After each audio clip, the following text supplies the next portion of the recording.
Alright, it looks like we're back, and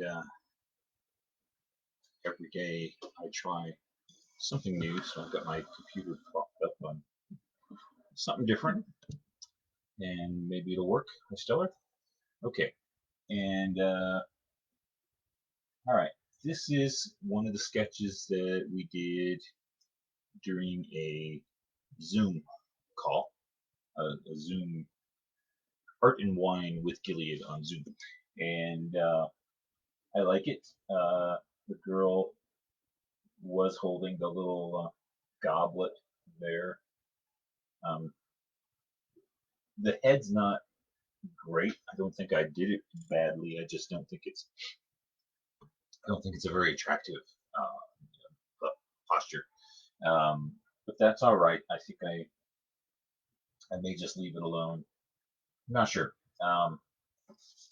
Well, we're here. We'll go ahead and alter that just a little bit. I think for one thing, I made the neck just a hair too thick, which there are some features when you make them too big or too small, it really, really bothers you. It looks all wrong. And that's one. So I'm gonna change that. Trying to do my measuring.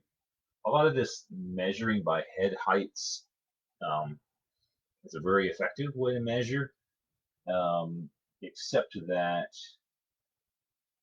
it generally only really, really works when the person's standing straight up. Okay, if they lay down, if they're in foreshortened posture of any sort, their knee is bent towards you, that sort of thing. Why the measurements change? Because you've learned the head heights by measuring the height of a person's head, and then how far to the nipples, to the belly button, the crotch, how many head heights in the legs. And of course, all that changes when somebody starts changing position. So I think nonetheless this is all correct, mostly.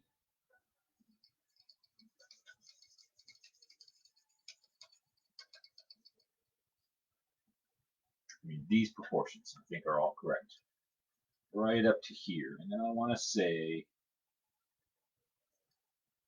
that probably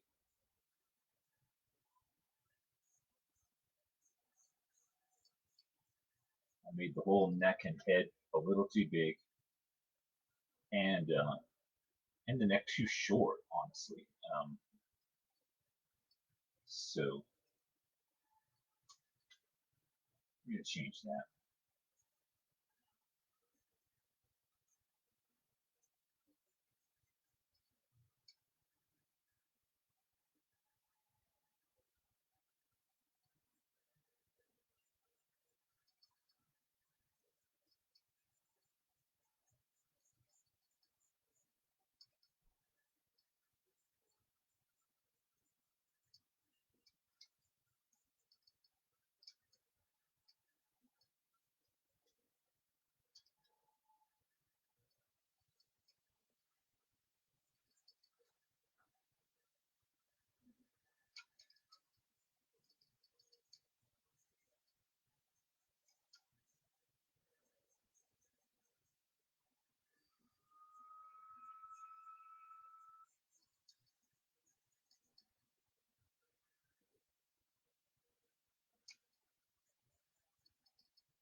Throughout the evening and the subsequent day, I think of dozens of things that I could talk about during my video.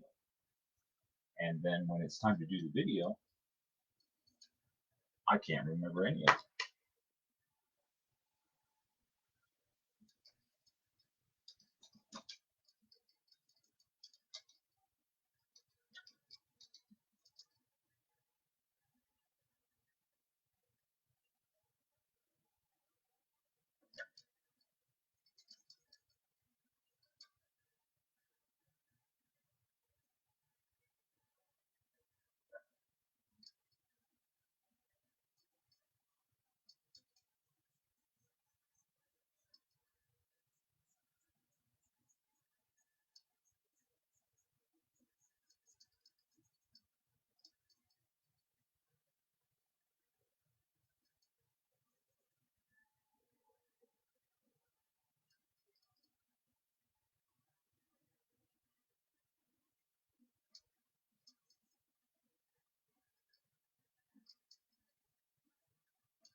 I have with me here a bunch of little sketches that I've done with various costume ideas, headdresses, different ways for the get in front of the camera, would you? The waistband thing. I think I copied that off of a Indian temple carving or something like that. Um, just things to say this would look cool. So I'm not inventing stuff necessarily right here on the spot. Nevertheless, I usually do anyway, even when I'm looking at stuff, uh, because there's some aspect of it that just I don't know, somehow doesn't work in this particular picture. But I do want to put I don't know what you would call that, a crown. It's sort of a crown. I want to put that on it. I'm going to do that sort of thing. It's making me wish I had it in reverse here. I'll hold it up to the light. Um,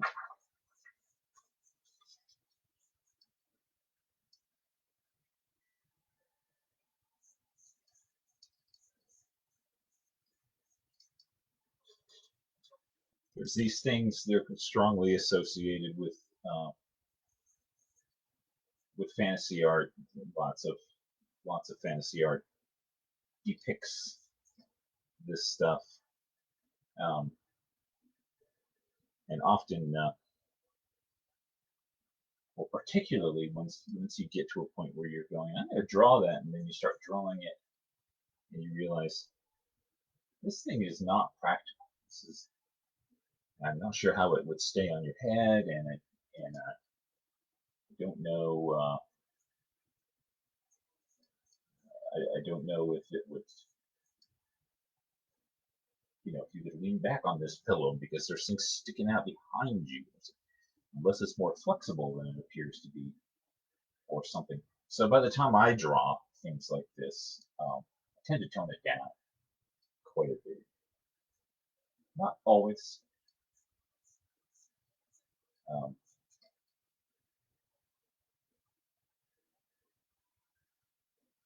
yeah, kind of tone it down.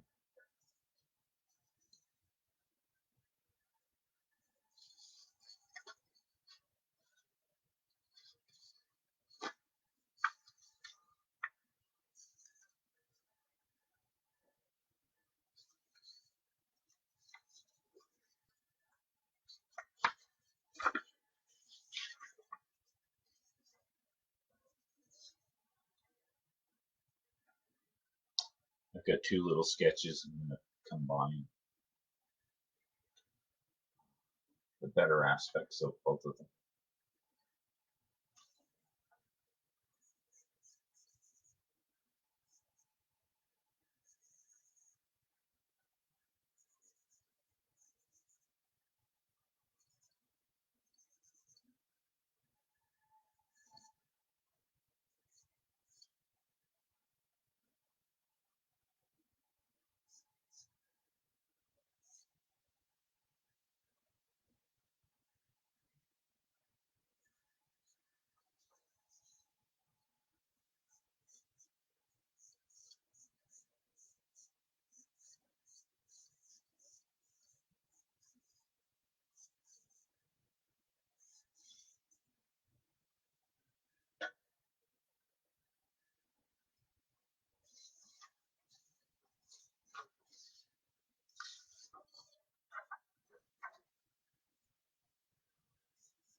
given that I haven't designed a superhero, um, my characters don't have a uniform that they've got to be wearing every single time, or you don't know who they are.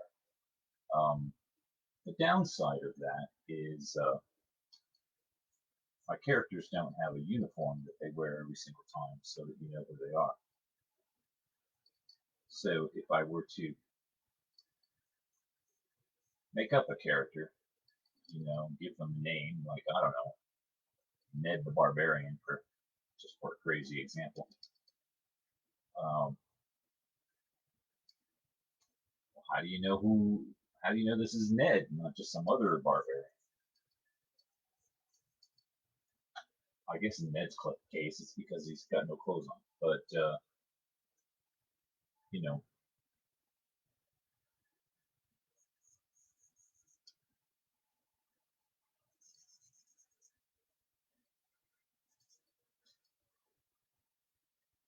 that does become a thing with comic books.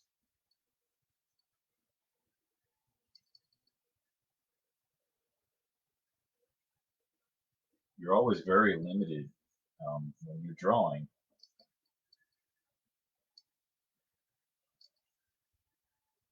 Even if you're very skillful at drawing, um, it can be hard for what you're drawing to look like what you want it to look like. And sometimes it's not clear. And then, something very easily identifiable, like a woman naked, that's all pretty clear. You start turning your head in a weird angle, or start putting clothes on her and start doing little spirals and jigs, and then it starts to become slightly less recognizable. You know exactly what it is you're drawing here. And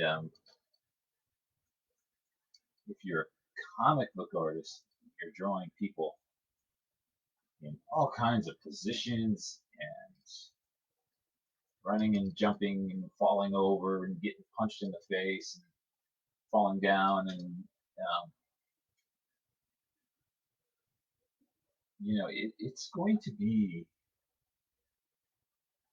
very hard to know what that's a picture of and who it's a picture of, even if it's very clear that it's a person. Um, and that's why you wind up with uniforms. Uh, there's an ensemble cast of superheroes and villains. They're pretty much always going to dress the same because otherwise you wouldn't know who they were.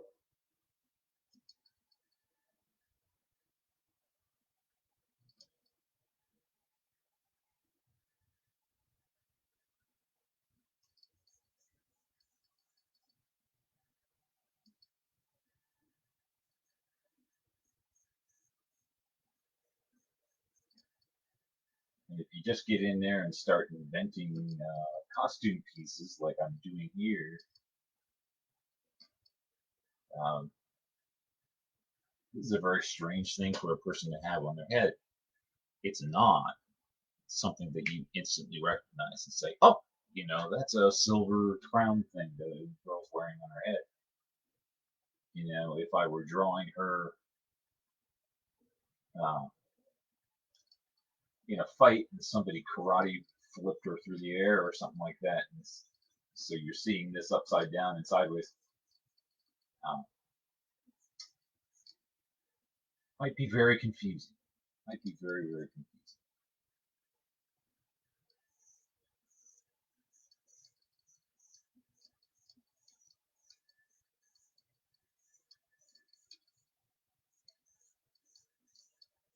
Unless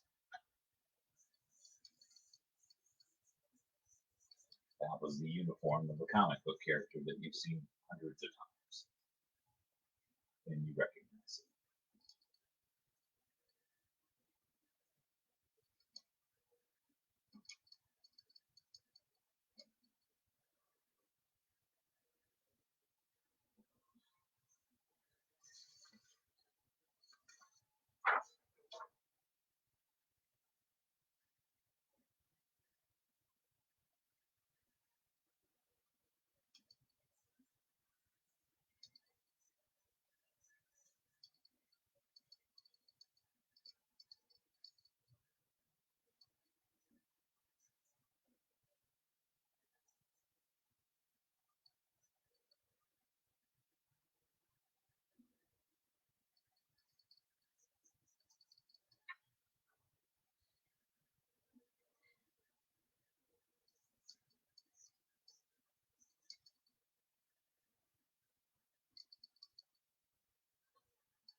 Problem with drawing some kind of, I wanted some kind of decorative clasp in the middle of her bikini top there that fastens that together. But right where that is meets with the top of that cup and messes it up. So it doesn't look good doing that.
Make a sort of dotted line with this white, and it turns that into a chain, maybe a string of beads or something like that, but not a solid strap anyway.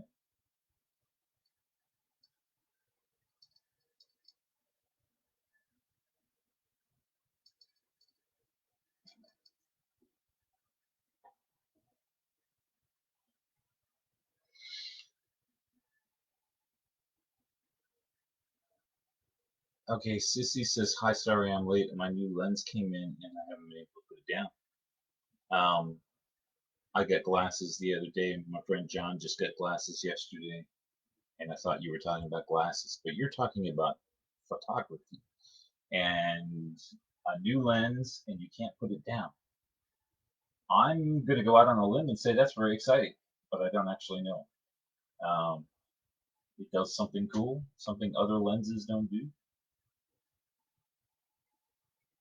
Can it see through people's clothes and give you X-ray vision?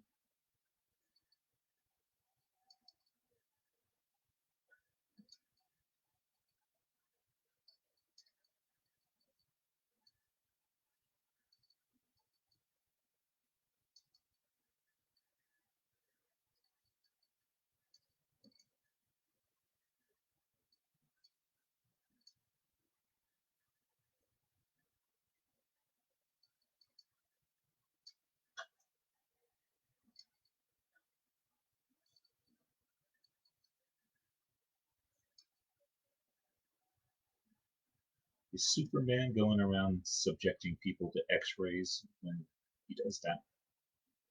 Evan says, sorry I'm late. Did that come in on top of Sissy's or after? Um, should I start over? I I thought I was going to get through this one with no audience, which has happened before.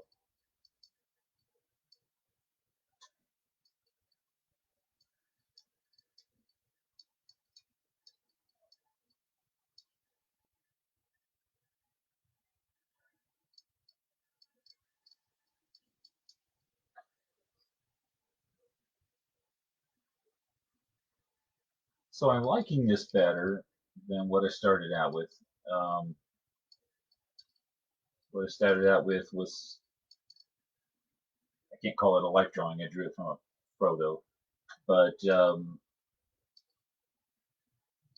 it was nice. I really liked it as a new drawing, but it wasn't like special as a new drawing. It wasn't like, oh, I did that so well, I'm gonna keep it like that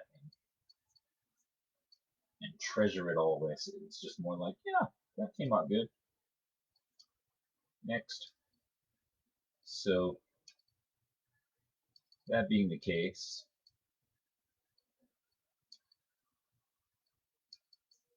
let's we'll do the costume on it, do something fun.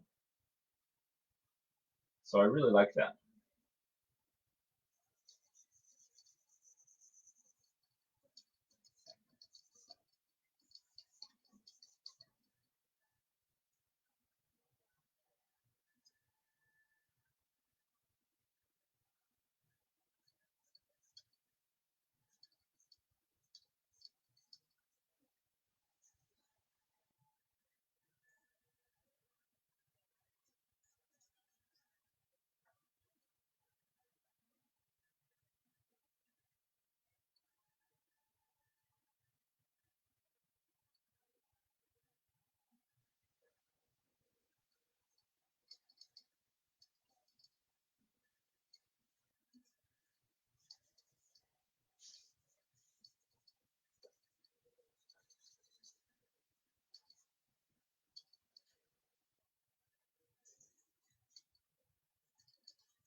Sissy says, yes, a new lens for my camera, 24 to 70 millimeter zoom lens.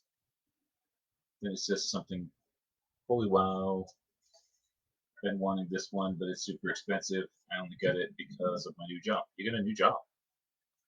I'd have opened with that. But cool. Um, hey, letters. Um, yes, all the delightful anecdotes. I'm not sure there were any delightful anecdotes. I think um, yeah, I think I was just wrong. Um, so yeah, speaking of delightful anecdotes, have I ever told you about the time a walrus blew his nose on me? Just stop me if you've heard this one before. I mean, I don't want to bore you with the same old story. But yeah, yeah, I got totally, totally epically dissed by a walrus once. I was at SeaWorld walking around, and there was an enclosure, basically a swimming pool behind a chain link fence. And there's a big old walrus there, and there's a big crowd of people gathered around, and they're looking at the walrus. And it's not doing anything. It's just standing there being a walrus, which is cool. I had never seen a walrus before, and I walked up. I was like, "Wow, a walrus." And I walked up, and it turned and it looked at me, and it took a deep breath and went, "Puh!" And this glob of snot as big as a softball hit me in the leg, left a bruise. And uh, people tried not to laugh, but they did. So I walked away. And I was no longer interested in looking at the walrus, and spent the rest of the day doing my level best not to take that personally. But somehow I take it personally. It's just like he was just sitting there, crowd of people. If he wanted to blow snot on people, he had all this opportunity, and then he waited for me to walk up. And what the hell? But anyway, um, I've let it go now. So that's the girl and her finery. Finery. And still don't consider it much of a picture. I've got to put uh, an environment. I got to put her in a place. I mean, there's a suggestion that there's a pillow or something there. And but yeah, I've got to drop her into a space by drawing something back there. Maybe, maybe. And I'm not sure. Yeah, I'm not sure if I'm going to just yet. To convince myself of these things sometimes. Sometimes I'll get to a point and I'll just be like, it's beautiful. And it is, I guess. But it's like, I think, no, it's finished. And I'll put my signature on it just like that. It's finished. And then I'll look at it in a couple of weeks and I'll go, that's nice, but it's got to have a background in it. It's stupid by itself. But at the moment, I'm not thinking like that. Kind of thinking it looks nice. Maybe I should leave it alone. So I don't know.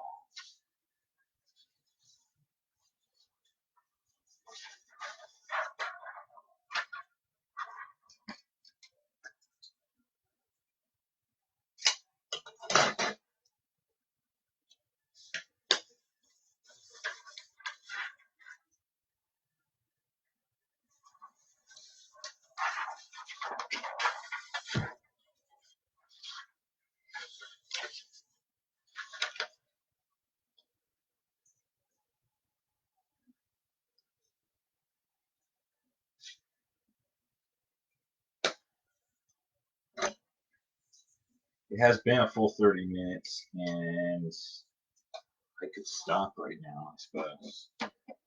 But some of you came in late, and you're not going to get your money's worth. So,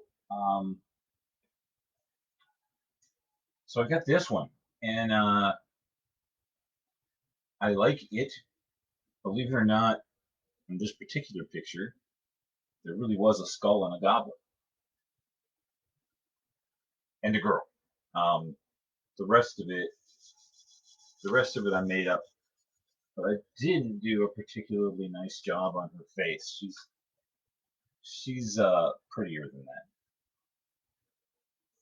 and it's one of those things, I just kind of thought it looked really good at the time, as I recall. I put it away, and I dug it out and went, "Huh." I even remember. I know the model. I know which model it is, and I don't think she'd be very flattered by that drawing. They're accustomed to not being very flattered by drawings.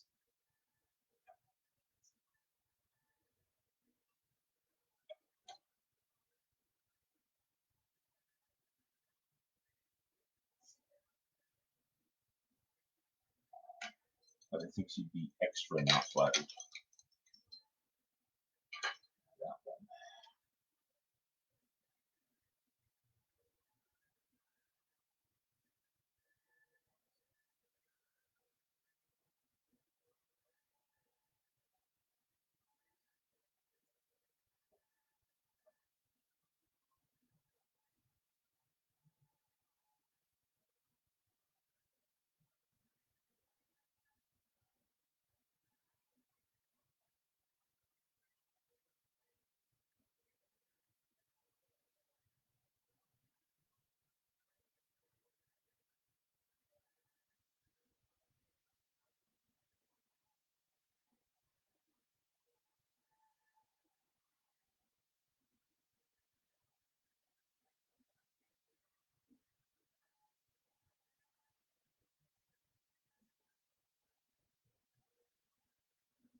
That looks better. Still doesn't look like her, but it looks better.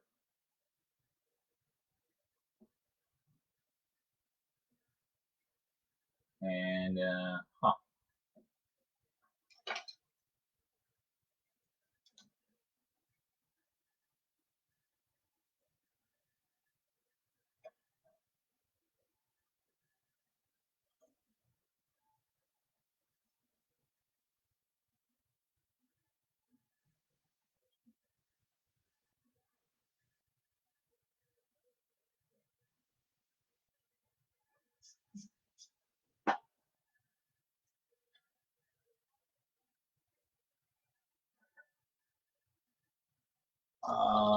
Sissy says, yes, I applied to work for Shoot, taking pictures of people. I'm really excited that I got it. Well, I'm excited for you.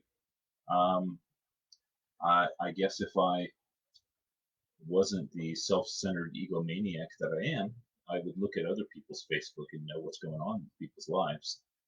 Um, but I tend to don't. I tend to don't. Hi, Sean. Where's it seen? Skull makes a good wine holder. Yeah, thanks. Yeah, we had both in the studio. There was a back room that was just full of props, little pedestals and pillar things. We had skulls. We had all kinds of dishes, big pottery. There was the hula hoops, and lots of things that the model could hold and interact with, um, and then they just didn't, you know. And every now and then I would bring something out and say, here, have this picture or whatever, and she'd go, okay, and she'd set it on the floor, and, and so there was a picture sitting on the floor, and I just kind of okay, I'll just draw my own props. But it would be good if the model was if the model was holding something, um, even if they weren't holding it up, because that would be tiresome. But if they were had their hands on the something, that would modify their pose. It would give you an interesting thing that they'd be engaged in one way or another. A lamp, yeah, anything like that. So I don't know why with that group they didn't, and the guy that ran the thing didn't seem inclined. It's like every time I tried to bring something like that out, he just looked at me like, "Why?" You know. And then when the model just put it aside, and he's like, "Yeah, it's stupid looking sitting there." Well, of course it's stupid looking sitting there. I mean, this wasn't what I intended. But yeah. Anyway, uh, this stuff in her hair. Um, this is this is a violation of one of my rules, which is I don't draw stuff without knowing what it is. But I saw this in another drawing and I liked the way it looked. I said, yeah, I'm going to do that. And I do like the way it looks. I just don't know what it is. I don't know, you know, are these rings that the hair is passing through, or is it just something that's hanging? Is it suspended from the top of her head? Barrettes of some kind. They could be barrettes or one big barrette. Um, yeah, something like that. I don't make a habit of drawing.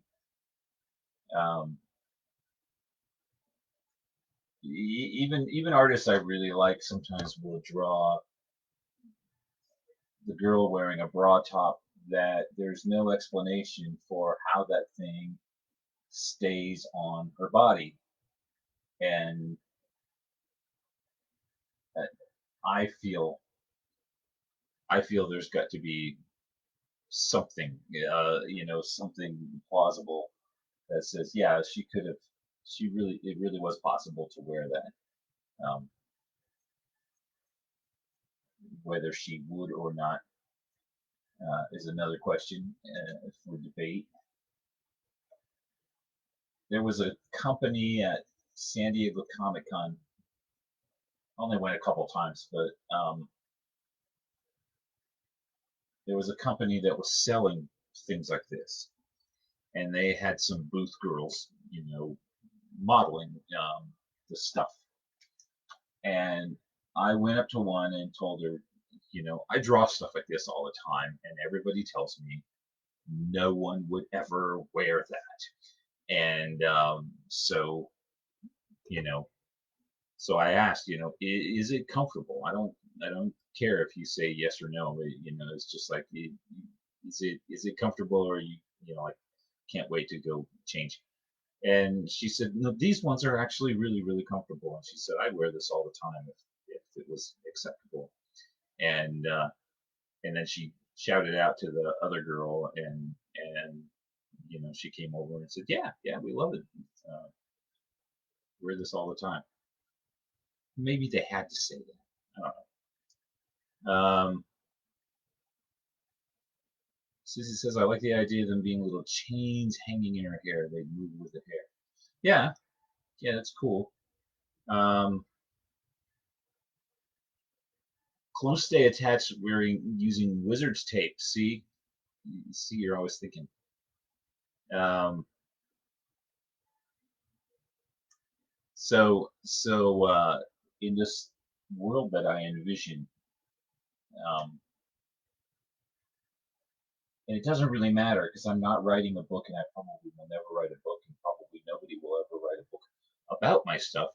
And someday I'll die, and somebody will just come in here and gather the stuff up and throw it in the recycle bin. So it really doesn't make any difference. But um, when I think about it, I think, yeah, this is going to have some way to work. And how big of a deal is magic in this world? Is everything powered by magic, or is magic um, not that big a thing? And so my feeling is, yes, there's magic, but magic has to be remarkable. Um, if a person could levitate themselves off the floor like they can in Dungeons and Dragons, um, that's that's no trivial thing. Now that's like a godlike power. And, I mean, if you knew a person that could do that, I mean, that would just be the most amazing thing in the world. And they would have a lot of power, because they could spy on people. They could get into places that other people can't get into. You can just walk up to the wall, levitate to the window, and climb in, and things like that. So uh, that would be a super remarkable thing, even though it's not, you know, lightning bolts and that sort of thing. So if there's magic, magic has to be a remarkable event. It's got to be a big deal. If skeletons come climbing out of the ground and start lurching around, you can't have people saying, "Oh well, it's just a first level monster," a one hit die monster. It's just like, no, it's gonna be terrifying. And so that's how I feel about magic. Uh, and why I went off on that, I don't know. I just went off on that because of Wizard's tape. That's right. Yeah. Sometimes whenever you're talking fantasy, people go, "Yeah, magic," and like that explains everything, and I don't like that. So, but it was just a joke. I get that.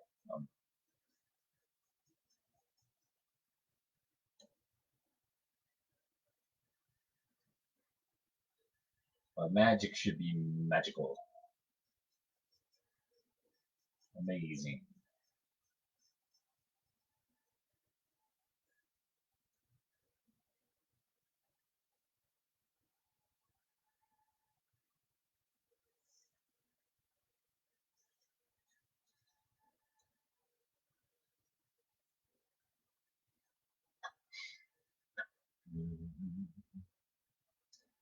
I drew that leg completely accurately. It looks terrible. Um, and I'm not sure that I can fix it. I can. I can fix it. Okay. The anatomy is. John says, I like the hair thingies.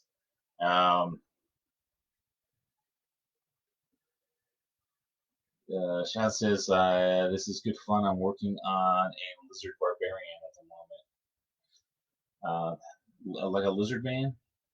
That's pretty cool. I had in D&D, I had a hobbit berserker barbarian. Basically, he was like 2.5 feet tall and thought that he was Conan. That was my that was my conceit in that. So um, he was just utterly fearless, had zero sense of self-preservation. There was a monster, he was charging it, and surprisingly, frequently, well, he always lived.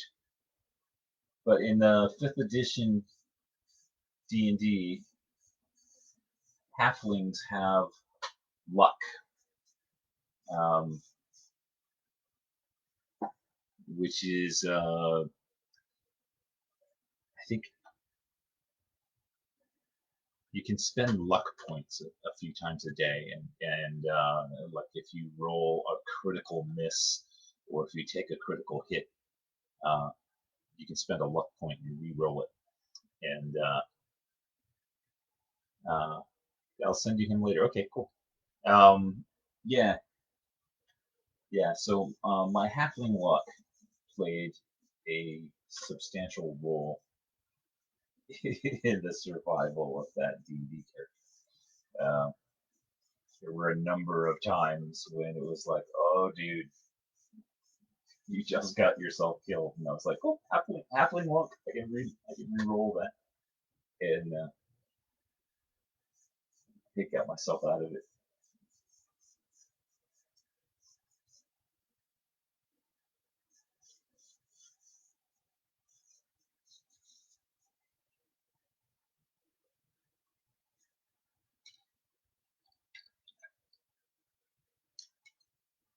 The rest of the party got sick of fishing me out of holes in the ground and various things that I'd gotten myself into. Oh, look at that! And so so they put a harness on me like a when you're out walking your dog. Just went out and walked the little barbarian, and when I jumped into something, they could haul my ass back.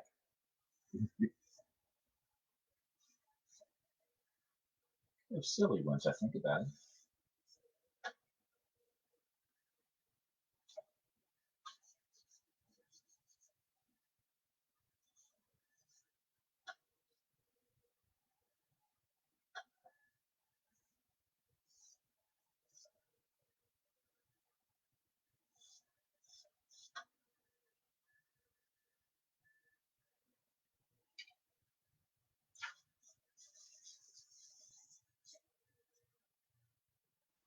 Yeah, I'm still not sure that's working. I could be in trouble.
John says, I'm waiting for the sloth. I know they're slow, but yeah, yeah.